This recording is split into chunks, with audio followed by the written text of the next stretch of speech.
సుబ్రహ్మణ్య షష్ఠి రోజున ఈ సమస్య ఆ రోజు నేను వచ్చాను. రైతు సోదరులు చెప్పినట్టుగా ఇది ముక్కోటి ఏకాదశికి ప్రారంభం చాలా చాలా ఆనందం.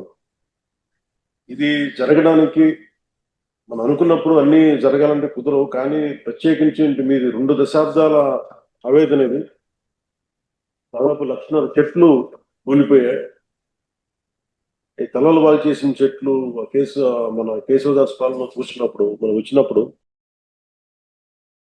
కోనసీమని కొబ్బరి తోట లేకుండా ఊహించాం. అలాంటి కోనసీమలలో తలలేని మొండెంలాగా ఆ రోజు కనిపిస్తే చాలా బాధ అనిపించింది. సమస్య తీవ్రతను బట్టి అంటే ప్రజల అవసరాలను బట్టి అన్ని కూర్చొని, అంటే ఆయనకు కూడా లిమిటెడ్ ఫండ్స్ లో ఎలా మేనేజ్ చేయాలని ఆయన ఫైనాన్స్ డిపార్ట్మెంట్ తో కూర్చొని పయ్యావుల కేశవ్ గారితో, ఆర్థిక శాఖ మంత్రి పయ్యావుల కేశవ్ గారితో కూర్చొని దృష్టికి తీసుకెళ్లి చాలా చాలా ఎక్సర్సైజ్ చేసిన తర్వాత ఆ మన జిల్లా వరకు చిన్న ఫండ్ తక్కువగా అనిపించచ్చేమో, కానీ కానీ చూస్తే అది రాష్ట్రం అంతా దాన్ని పట్టుకుంటే అలాగే కొన్ని వందల కోట్ల నిర్ణయాలు, కొన్ని రోజుకి కొన్ని వందల కోట్ల నిర్ణయాలు తీసుకోవాల్సి వస్తుంటది.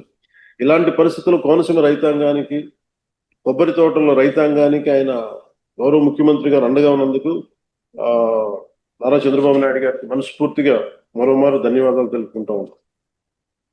ఇందాక పెద్దలు మన రామనాయుడు గారు చెప్పినట్టుగా రైతు పక్షపాతులు నాకు ఇవన్నీ తెలియదు, కానీ రైతు మనకు అన్నం పెట్టే రైతు ఏడిస్తే బాధపడితే చాలా బాధపడేవాడు.